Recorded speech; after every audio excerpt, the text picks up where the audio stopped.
গন্ধিয়াভজনী গাঁও পঞ্চায়ত কাৰ্যালয়ত চুৰিকাণ্ড 2 চোৰক গ্ৰেপ্তাৰ কৰি জেললৈ প্ৰেৰণ টেঙাখাত আৰক্ষীৰ আজি কিছুদিনৰ আগে টেঙাখাত আৰক্ষী থানাৰ অন্তৰ্গত এজন ব্যৱসায়ী ঘৰৰ পৰা নিখা চোৰে 2 লক্ষাধিক টকা চুৰ কৰি উধাও হোৱা কাৰ্যৰ সৃষ্টি কৰা চাঞ্চল্য মাৰ নজাওঁতে পুনৰ 17 জুন তাৰিখে টেঙাখাত উন্নয়ন খণ্ডৰ অন্তৰ্গত গন্ধিয়াভজনী গাঁও পঞ্চায়ত কাৰ্যালয়ত নিখা চোৰে তলা ভাঙি চুৰি কাৰ্য সংঘটিত কৰাত স্বাভাৱিকতে জনসাধাৰণ শংকিত হৈ পৰা পৰিলক্ষিত হৈছে। জানিব পৰা অনুসৰি উক্ত নিশা চোৰে কাৰ্যালয়ৰ ভিতৰত প্ৰৱেশ কৰি 3খন ষ্টেণ্ড ফেন বেটাৰী সহ ইনভাৰ্টাৰ মেচিন গেছৰ বাৰ্ণাৰ সহ চিলিণ্ডাৰৰ লগতে লাইটৰ বাল্ব পৰ্যন্ত চুৰ কৰি নিয়ে। ইয়াৰ পিছতে 18 জুনত পুৱা এই সন্দৰ্ভত পঞ্চায়ত সচিবগৰাকীয়ে টেঙাখাত আৰক্ষী থানাত এখন এজাহাৰ দাখিল কৰে।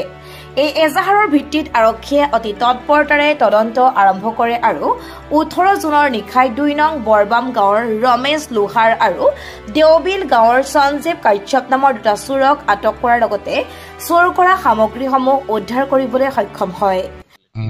আপোনাৰ 17 তাৰিখ কিবা আপোনাৰ 17/6/25 আমি ৰাতিপুৱা 18 তাৰিখে গৈ ৰাতিপুৱা দেখোঁ যে পঞ্চায়ত অফিচ তলা ভঙা আৰু তলা ভাঙি ভিতৰত সোমাও যে আমাৰ এই কি কয় আমাৰ ফেন 3খন লৈ গুচি গ'ল আৰু এইটো ইনভাৰ্টাৰ আছিলে আৰু বাল্ব আছিলে 2-3টামান চিলিণ্ডাৰ এইবিলাক চব সকলো মানে খুলি মেলি লৈ গুচি গ'লগৈ।